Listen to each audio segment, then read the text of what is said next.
여러분, 오늘 아시는 것처럼 9월 11일 911입니다. 2001년 9월 11일 이 테러범들에게 납치된 비행기가 그 월드 트레이드 센터 쌍둥이 빌딩이라고 불리던 세계 무역센터 빌딩에 각각 차례로 충돌 자폭하였습니다. 얼마간의 시간이 흐른 뒤에 이 그 세계 무역센터가 차례로 또 힘없이 맥없이 무너져 내렸죠.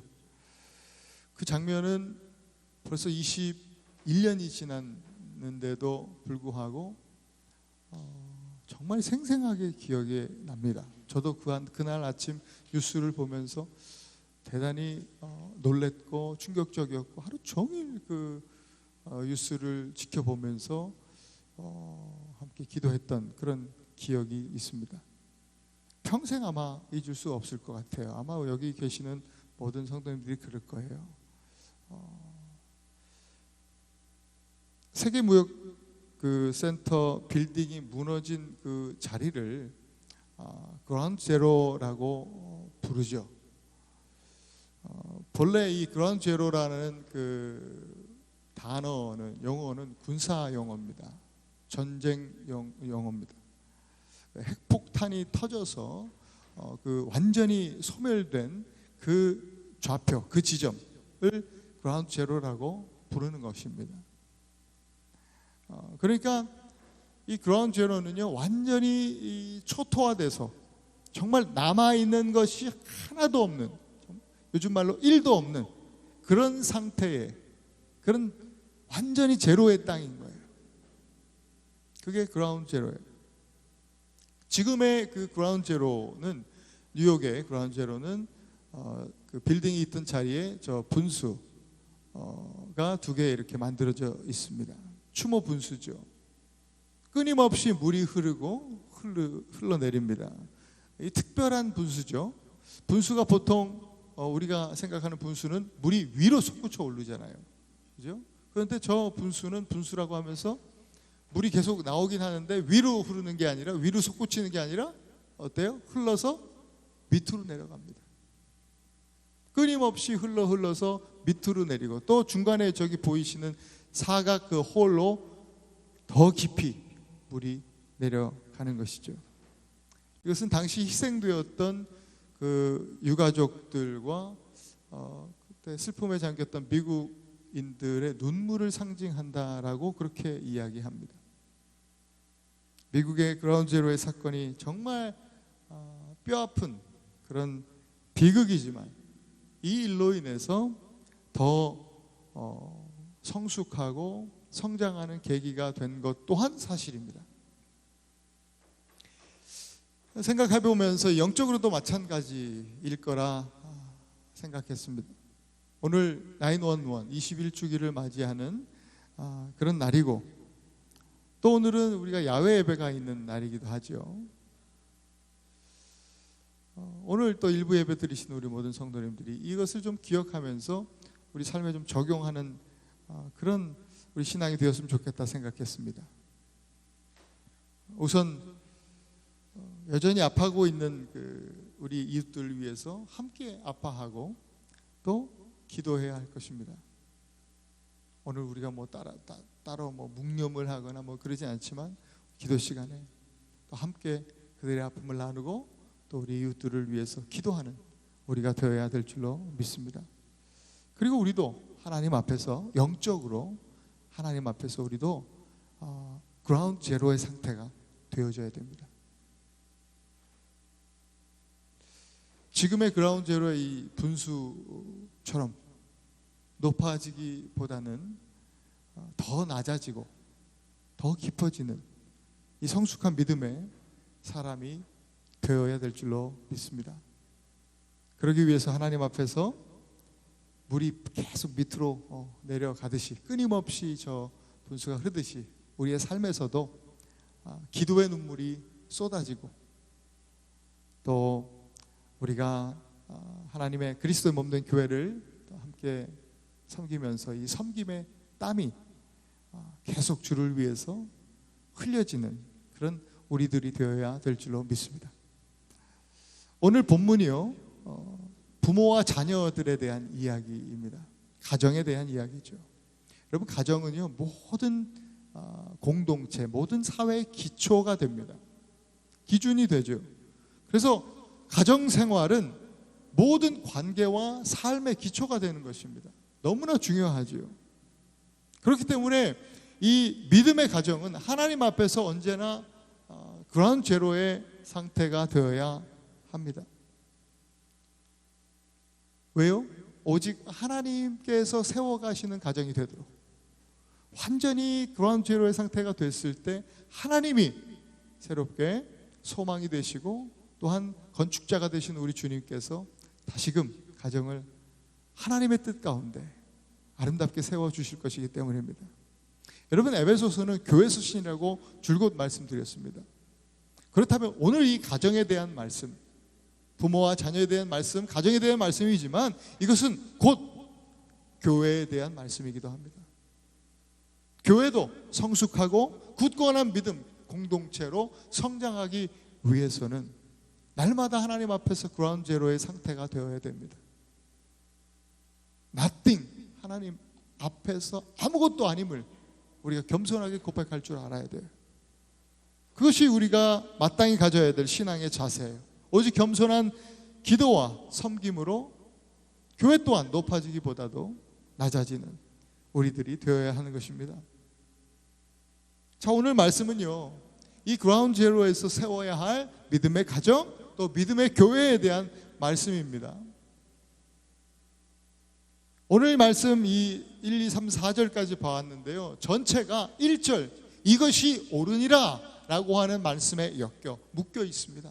이것이 옳다. 이 옳다라는 말은 우리말로 바르다라는 것이죠. 바른 길, 옳은 길, 바른 길이다, 그런 의미입니다.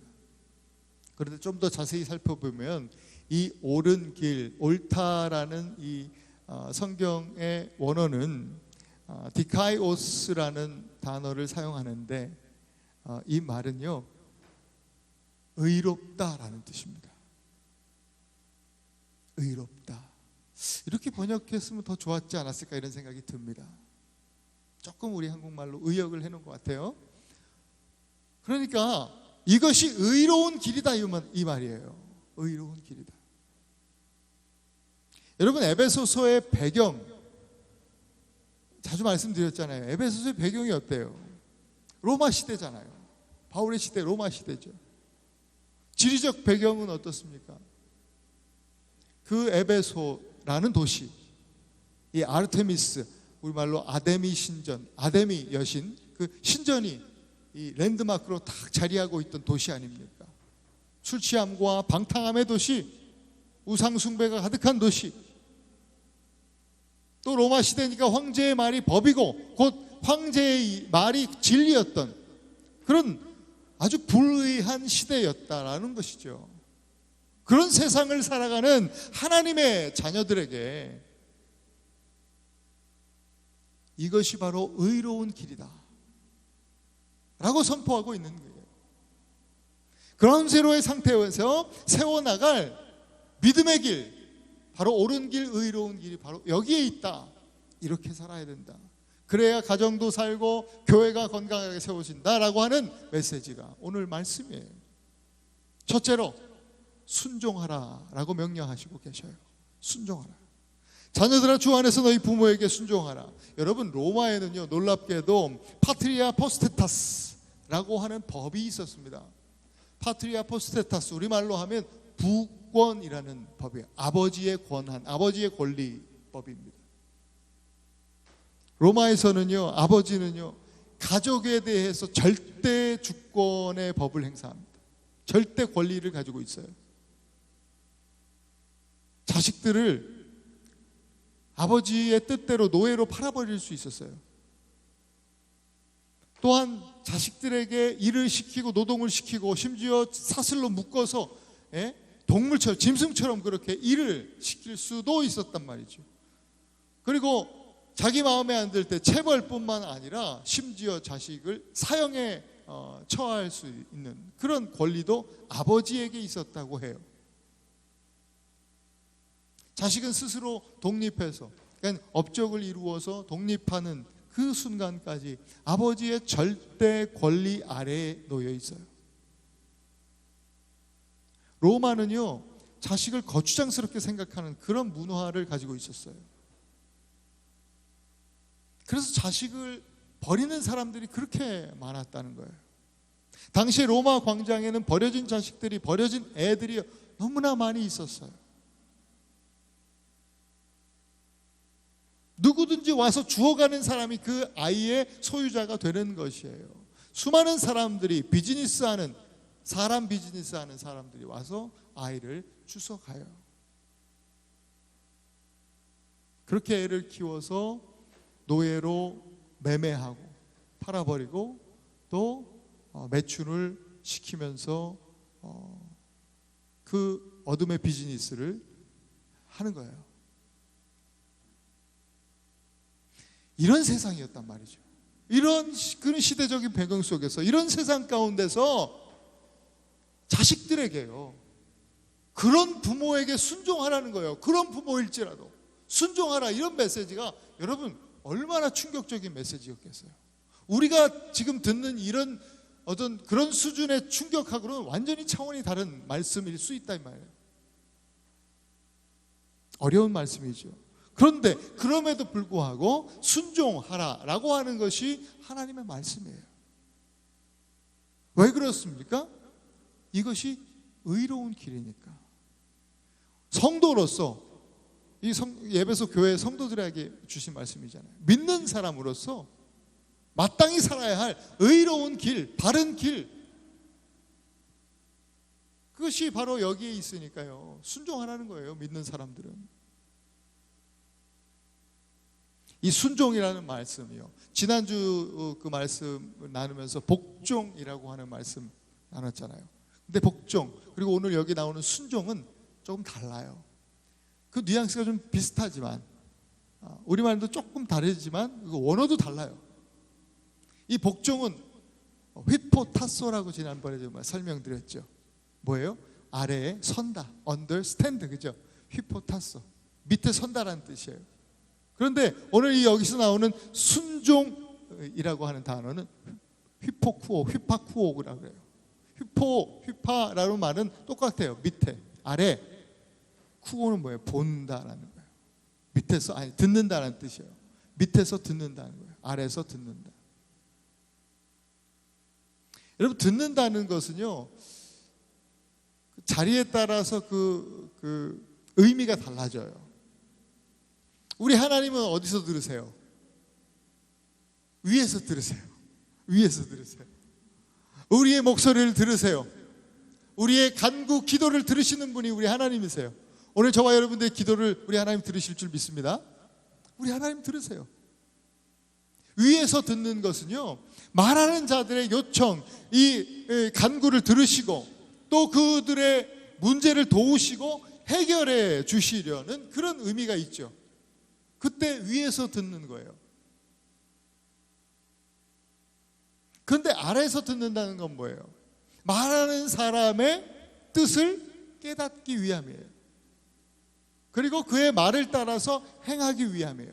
그래서 아래에서 들어요. 자녀들이 그렇고 뭐 당시 종들이 그렇고.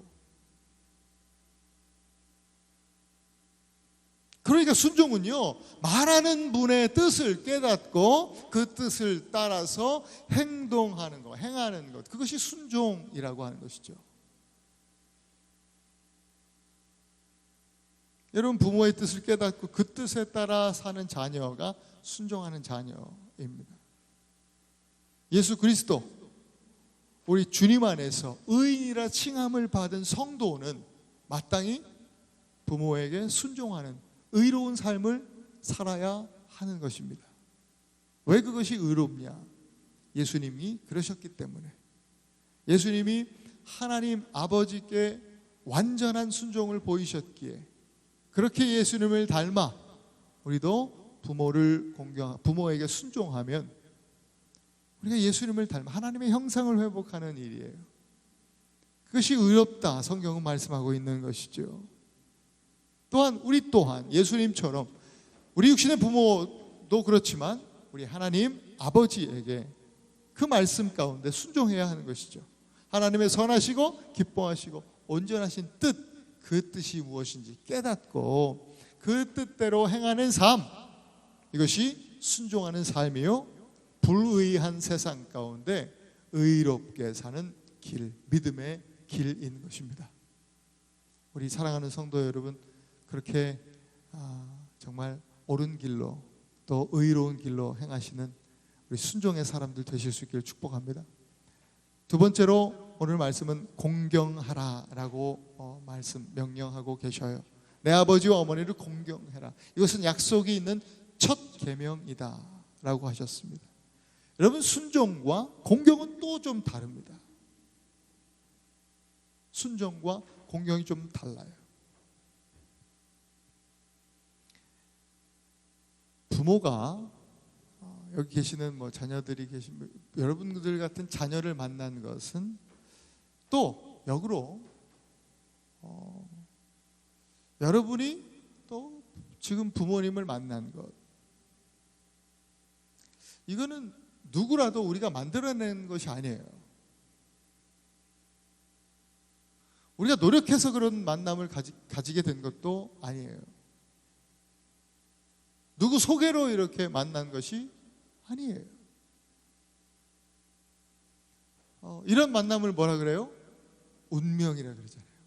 운명적 만남이에요. 부모와 자식, 형제 자매는 이러한 운명적 만남, 운명 공동체죠. 이 가족이라고 하는 것은.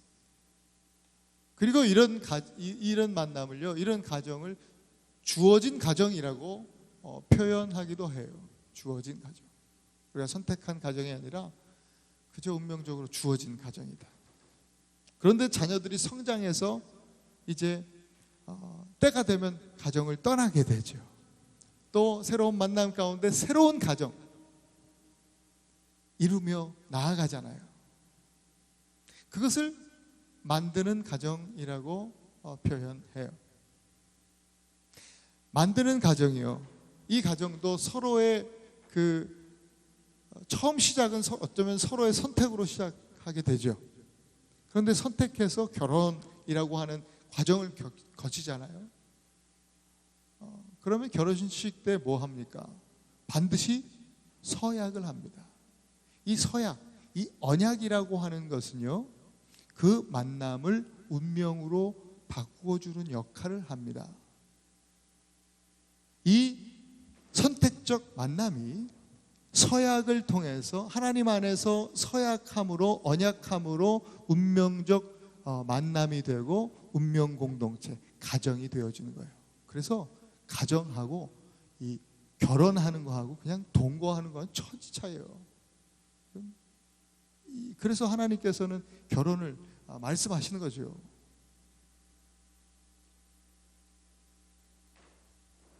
깨뜨릴 수 없는 이 운명 공동체는 어떻게 함부로 깨요? 그래서 깰 수 없는 거예요. 마음대로 나눌 수 없고 깨뜨릴 수 없는 운명 공동체. 그렇게 다시 그 가정 공동체가 시작되어지게 되는 것이죠. 주어진 가정 속에서 자녀들은 부모의 권세 아래 있죠. 권위 아래 있죠.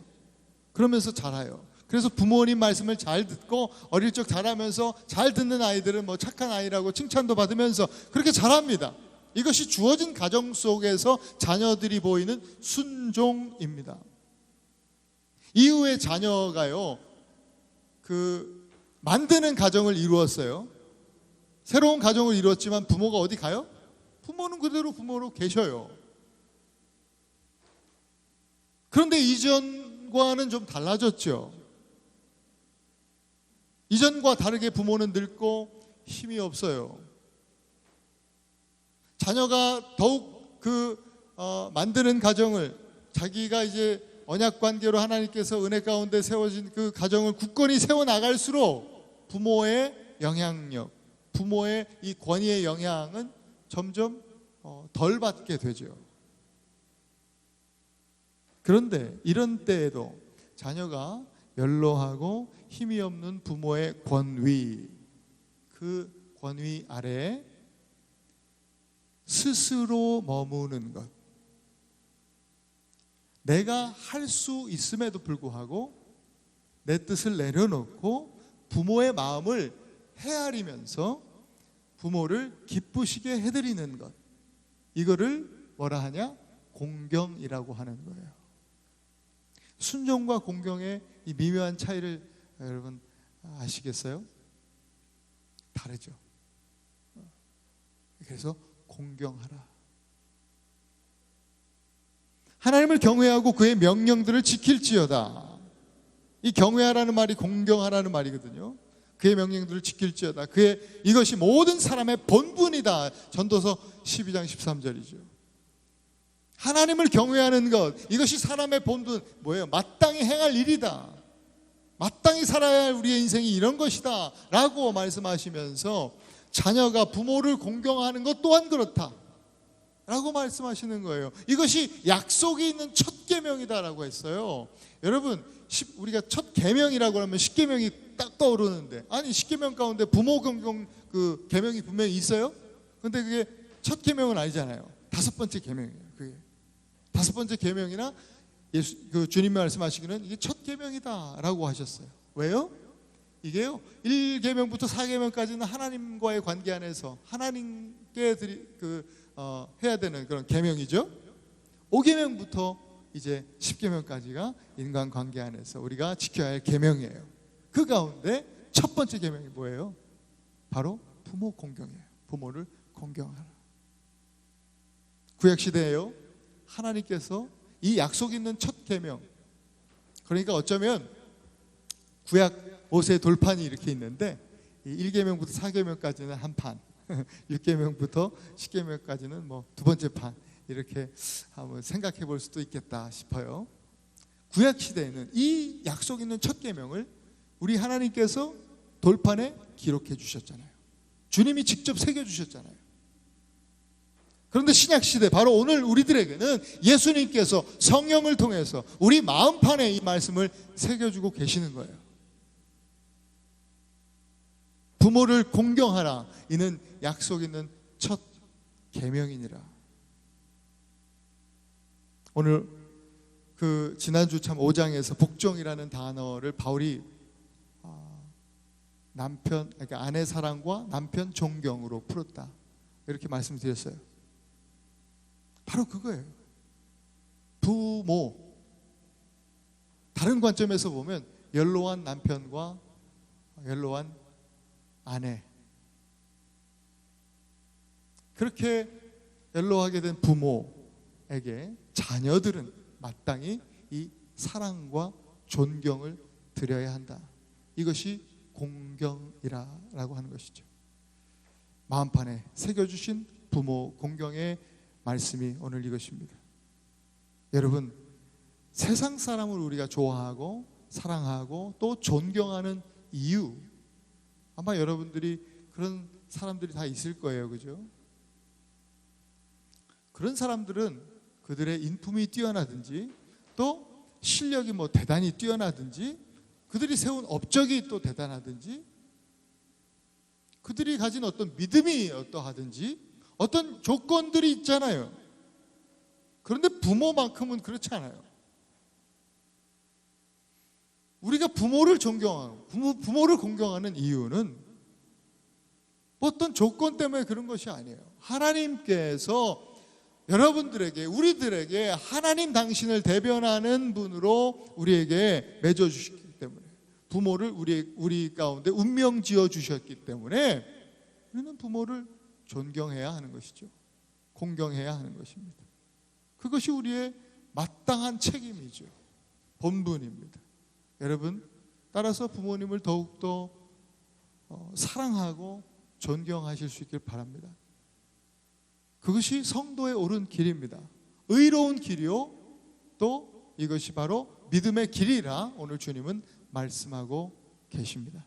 마지막으로 세 번째는 양육하라는 명령을 우리에게 주셔요. 양육해라. 여러분, 자녀 양육의 이 중요성은 너무나 잘 알고 계실 거예요. 그래서 우리 주일학교 또 우리 중고등부가 너무나 중요하죠. 교회에서 이 양육의 책임을 맡은 우리 목사님들, 여기 또 같이 예배드리고 계신데 우리 오승용 목사님과 또 우리 서유세 목사님, 그리고 여기 또 우리 계시는 선생님들, 오늘은 야외 예배라 몇 분들 이렇게 선생님 빠지신 분들이 좀 계시네. 그래도 우리 여기 또 같이 함께 일부 예배 때 늘 오셔서 교사로의 섬김이 또 다른 부서 섬김하고는 좀 다른 것 같아요. 일부 예배 또 이렇게 참여되고 말이죠. 또 이후 때는 또 교사로 섬기고 정말 수고 많으시죠. 우리 목사님들, 선생님들 위해서 여러분 기도해 주셔야 돼요. 너무나 중요해요. 기도하실 때 어떤 그들의 사역을 위해서 기도하는 게 아니에요. 어떤 일 때문에 기도하는 것이 아니라 정말 이분들이 책임 맡은 그 어린 영혼들을 향한 그 뜨거운 마음, 그 영혼을 향한 뜨거운 열정이 식지 않도록. 그래서 이 목사님들과 선생님들이 성령 충만하고 말씀이 충만하고 은혜가 충만해서 아이들에게 또 본이 될 수 있는 예수님 닮은 삶을 살아갈 수 있도록 우리가 목사님들을 또 선생님들을 위해서 기도해야 할 줄로 믿습니다. 그래야 아이들이 잘 배우죠. 물론 주일날 한 번 보는 거지만, 그죠? 이게 포인트예요. 주일날 한 번 본다.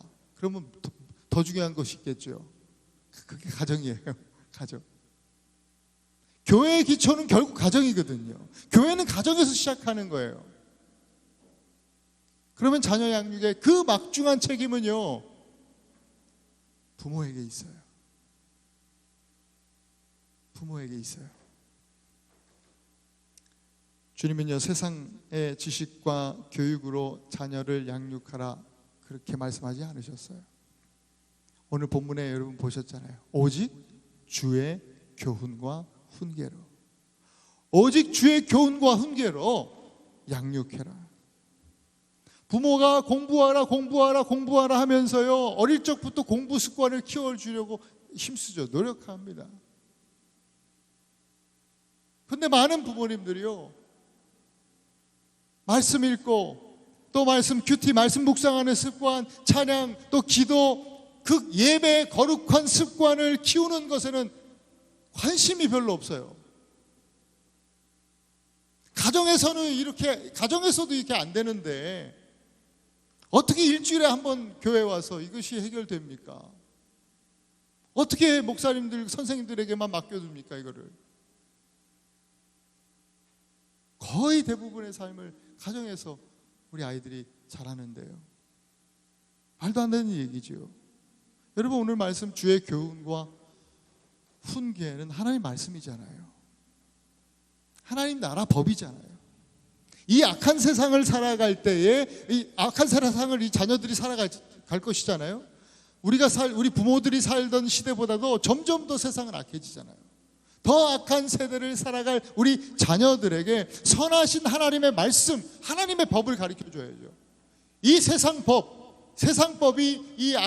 세상을 악하게 만드는 이 시대에 너는 하나님의 법으로 살아라, 이렇게 가르쳐야죠.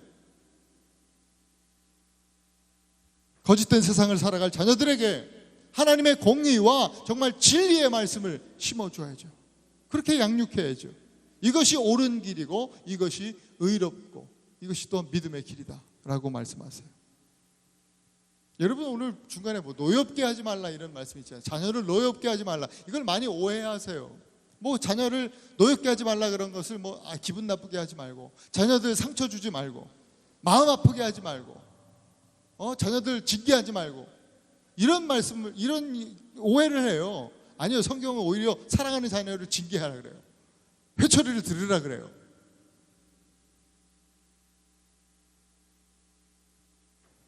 그런 노엽게 하지 말라는 그런 의미가 아니라요, 주의 교훈과 훈계로 양육하지 않으면요, 자녀들의 영적 상태가 노여움 가운데 처해진다는 그런 의미예요.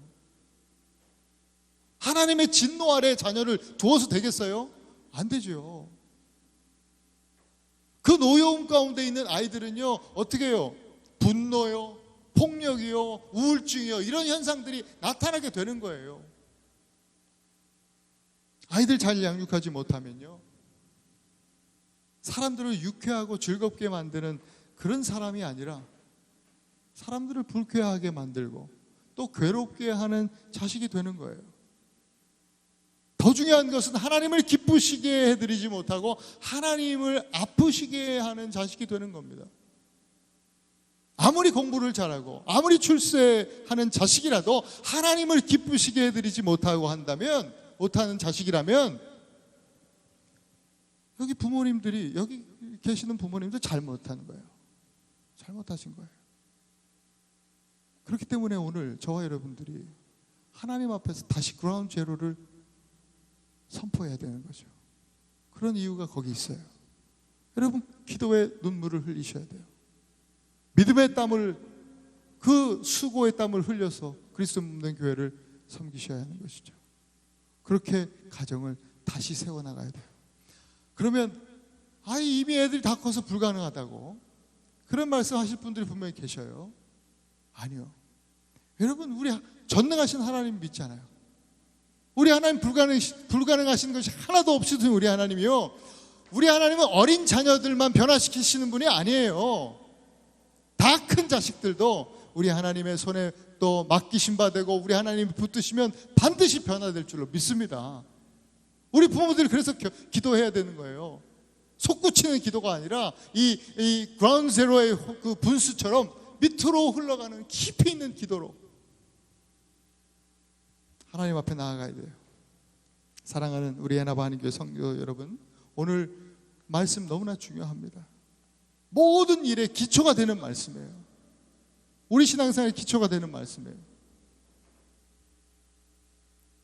가정뿐만 아니라 우리 신앙생활하면서 성도로서 옳은 길을 걷는 법, 불의한 세상 속에서 의롭게 살아가는 법을 오늘 주님은 우리에게 말씀해 주신 거예요.